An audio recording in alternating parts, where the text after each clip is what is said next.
মুই এলা পিঠা বানাবা যাম। এলা কি পিঠা বানানো যায় সেটা পিঠাটার নামও মুই জানো না।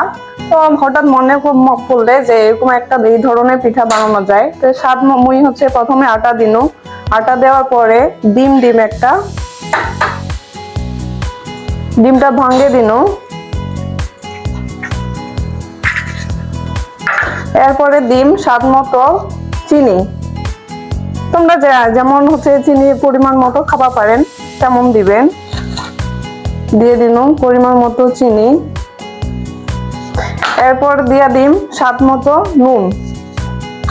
নুনটা হালকা দিম, বেশি দিলে আবার সালা মুখত চোখা লাগিবে।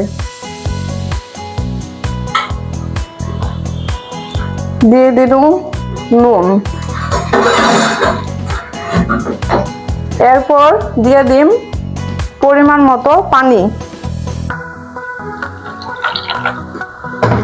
এলা তামাল্লাই মুই মিক্সড করিম। তামাল্লাই একসাথে মিক্সড করে যাতে সমানভাবে মিক্সড হয়, কোনো দলাদলি খান না থাকে।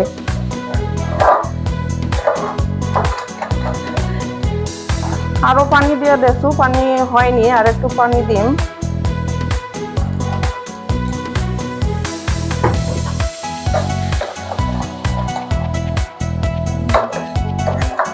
যতক্ষণ না তামালটাই ঠিক মতো মিশানো হচ্ছে ততক্ষণ তোমরা মিশাইতেই থাকিবেন। তোমরা চাইলে এর মধ্যে ধনিয়া পাতাও ব্যবহার করিতে পারেন। মোর বাড়ির ধনিয়া পাতা নাই, ইদানে মুই দিনও নাই। গরিব মানসি, এটাই কপালত জুটে না।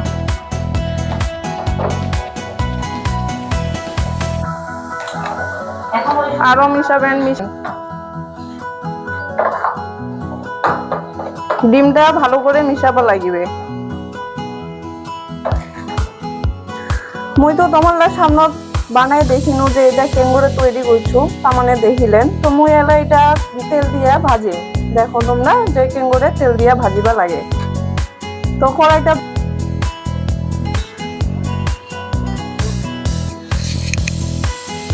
তো এই পিঠা বানাটা মোর মার থেকে শিখিছু। মোর মা হচ্ছে সকালে উঠে কোনোদিন নাস্তা খাওয়াইছে, আবার কোনোদিন বিকালে।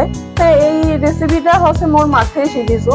তো এই পিঠাটা মূলত নাম কি সেটা মুই মানে বুঝতে পারছো না কি নাম। তো মুই এটা আর কি নাম দিচ্ছ আপাতত চিতই পিঠা।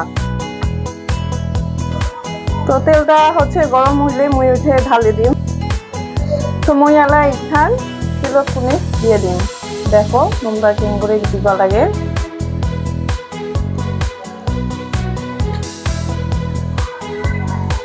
তোমরা পারলে তাহলে কড়াইটা ধরে এনে ঘুরাই দিবা পারেন। তো মোর কোনো ভয় তো তেলের প্রতি খুবই ভয়, তো মুই চামচ খান দিয়ে দেখো।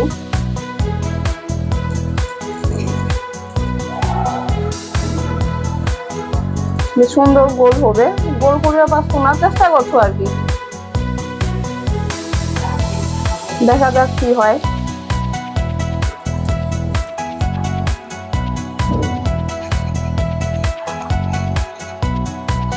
হালকা জাল দিবেন, বেশি জাল দিলে কিন্তু আরো গলে যাবে। তো মুই জাল খান কোনে কমাই দিন, আস্তে আস্তে করে হোক, মানে মোর পিঠা আরো গলে গেলে সেটা কাহো খাওয়া পারিবে না।